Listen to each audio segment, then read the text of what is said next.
Tikonzereni mkamwamo.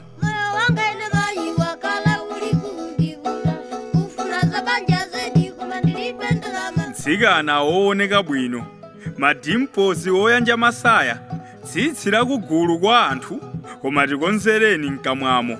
Anyamata anzathu ometa kasitayilo kooneka ngati kamtumbira kakumanda, zovala zokoma mwabopha, zizungu zapamwamba mukuyankhula anso, koma nanga chikasucho bwanji mkamwamo. Ndeyikhala bwanji nyumba yotchetcha panja koma mkati muli chiswe, ndi utatchedwa bwanji maziko amaonekedwe okoma koma omanga pamchenga, maonekedwe aziyamba ndi mkamwamo onunkhira, kusalala ndi mahipi muli nazodi, koma nanga bwanji chifungocho mkamwamo. Mneneri amene, munthu wa Mulungu odzozedwa, Ambuye akugwirisani ntchito, ziwanda zutuluka, mdaliso owerukira kumwazanso, kwangotsala titsukireni mkamwamo.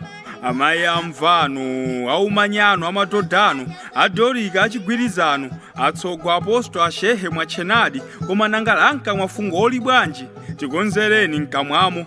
Tuti akoma bwanji aleluya, zinjo ya bwanji nyimbo 371 kwathu sipadziko, ngati munthu wa Mulungu mkamwa kafungo kali koti katha kupha udzudzu, zakumwamba ndizo mukulalikadi, kwangotsala tikonzereni mkamwamo.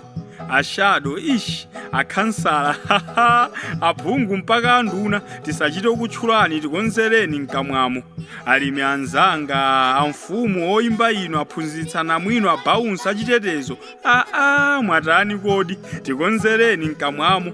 Nde ukhala bwanji mphunzitsi, munthu ukanika kuphunzitsa fungo la mkamwa mwako khalidwe loyenera, ndikuti ukhala bwanji dotolo na mwino nsing'anga, munthu ukanika kuchiza cha mkamwa mwako chiseyeye, utitsogolera bwanji ngati bwana, munthu ukanika kutsogolera fungo la mkamwa mwako kudziwa choonadi kukula ndi uzimu, ukhala bwanji munthu ukanika kukonda mkamwa mwako momwe fungo ataserebwa master of ceremonies aulutsi kumangonunkhitsapo microphone tikonzereni mkamwamo.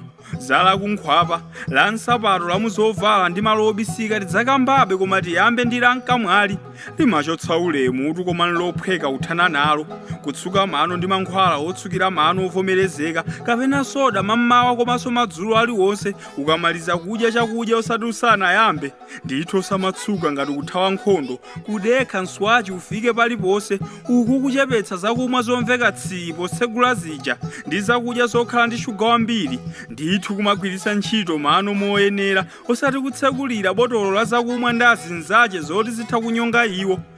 Tikumadziteteza ndi zozitetezeraso zovalika mano, ngati mumamenya nkhonya ndi masewera ena olimbitsa thupi, koposaposa kupewa ndewu ndibwerezenso ndati kupewa cha ndewu, komanso ukaonana ndi dotolo ngati vuto la mkamwa lupitirira, osanamizana osatsuka mkamwa saoneka bwino ndipo kuchititsa manyazi pagulu, ndithu ponunkha mkamwa mumapepusanso ngakhale banja lanu kuti wandani uyu wankumba kuti.